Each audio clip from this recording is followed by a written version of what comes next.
welcome back to the studio. Our next guest is a talented performer who grew up in Lexington, Kentucky, but has begun to make a successful career under the bright lights of New York City.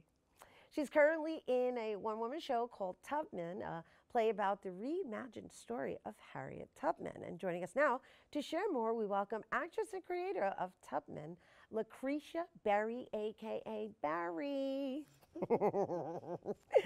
Berry looking Betty Berry. Thank you.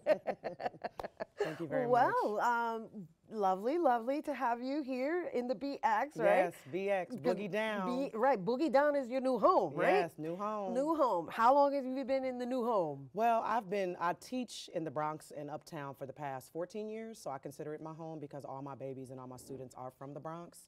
But I currently don't live in the Bronx, but I feel like I do because I'm here weekly, 3 to 4 times, 5 times a week. I should live here. Well, help me out. Hold me well, out. you practically do live here because you spend most of your time here. You just don't sleep here. I just don't That's sleep it. here. Yeah, but you do live here. So I'm an honorary resident. Yeah, you're an honorary Bronxite? Yeah, okay. Bronxite. Right, got it. So, no, it's all good, right? Because here's the thing. It's interesting that we still acknowledge the fact that you're from Kentucky, but you done lost that accent.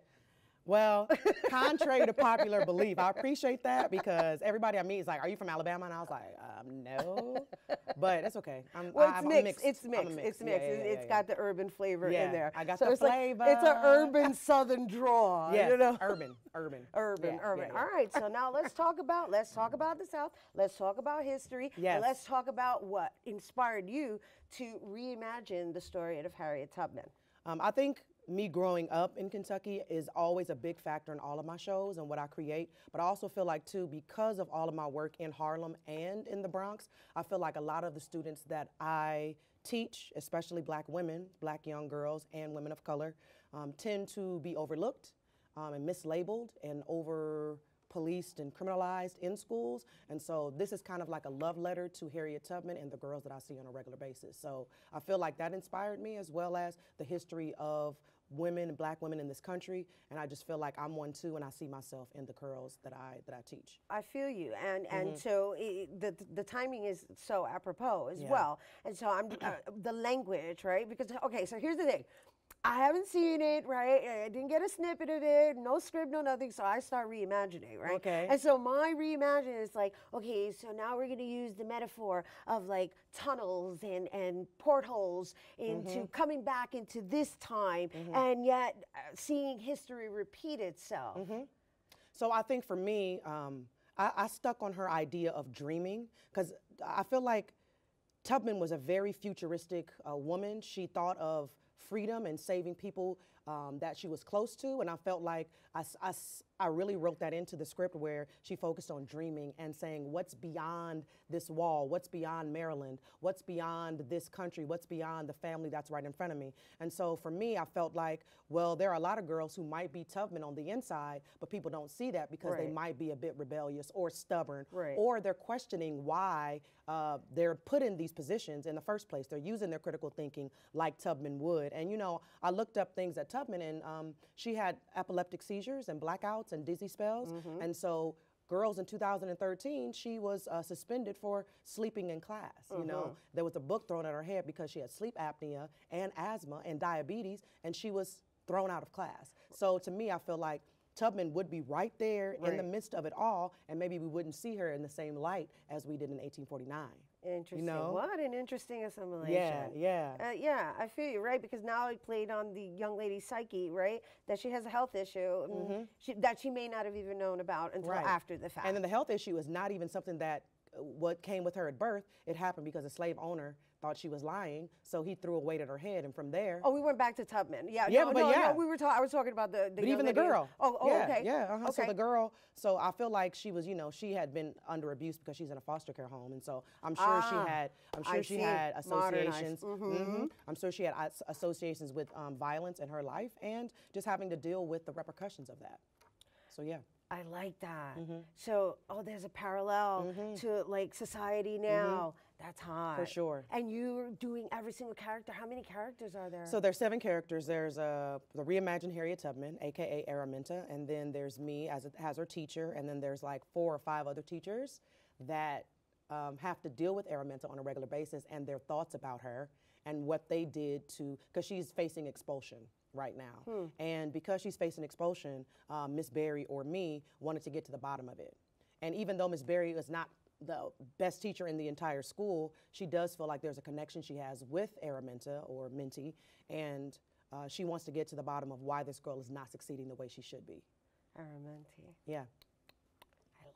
Yeah, it's coming This together. is really well It's thought coming out. together, yeah. This is really well thought out. Okay, so what age range does this show really cater to in demographics? Because it sounds like you're trying to elevate the next generation, but I don't want to make assumptions. Your assumption is correct. Okay, This is awesome. when assumptions are perfect. Awesome. But I would say all ages, but the ones that really get it are middle school and high school students and Nice. beyond. So I would say 6th grade to 12th. But I do think that I had toddlers and younger people come to the show when I debuted it in Kentucky, and they were like singing the songs. So if they got the songs and the songs are just as powerful as the words, then I feel like that's just as powerful as somebody who's getting the actual context. All right. So, Yeah. oh man, this is hot. So, are you doing a run or is it a one-time performance? Like, So what do we have here? So yes, thank you for asking that. I've been performing it since February. I debuted it in February of this year, and then I've been performing it all over the country since that time. And now tomorrow is when I'm performing it for the end of 2017, but I have more dates in 2018 because it's not even a year old yet. Okay, so when you say tomorrow, just to be clear, because we're on TV, Yes. we're talking about December 16th. At right? High Arts in the Upper West Side on 96th between 2nd and 3rd Avenue, and it's at 7 o'clock p.m.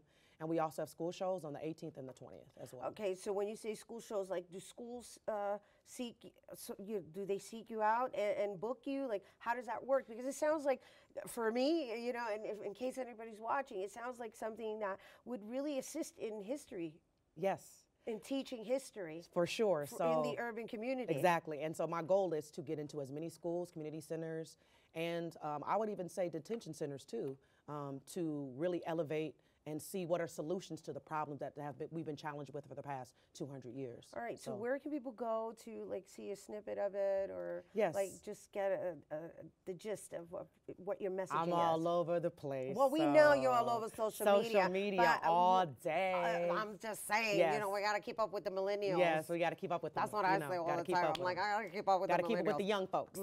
But I'm on YouTube. You can follow me on YouTube at Lucretia Berry, and you can see snippets there. And also, I'm on Instagram at Berry & Co. and also Air Tubman.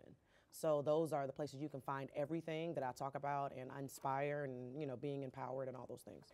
So if someone is interested in participating or attending the show, is it open to the public? It's open to the public, Okay. and you can pay at the door. It's $10.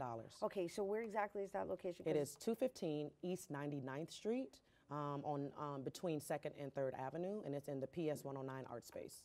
Oh, yes, that's Art Space 109. Yeah, yes. there you go. Oh, yes, we love that space. Yeah. Awesome. There you go, there you That's go. lovely. Yes. Awesome. So I'll Great. be there. Yes. Thank you. Nice to meet you. Likewise, Lucretia. I'm sorry, I meant Berry. That's okay. I'll take Lucretia too. That pays my checks.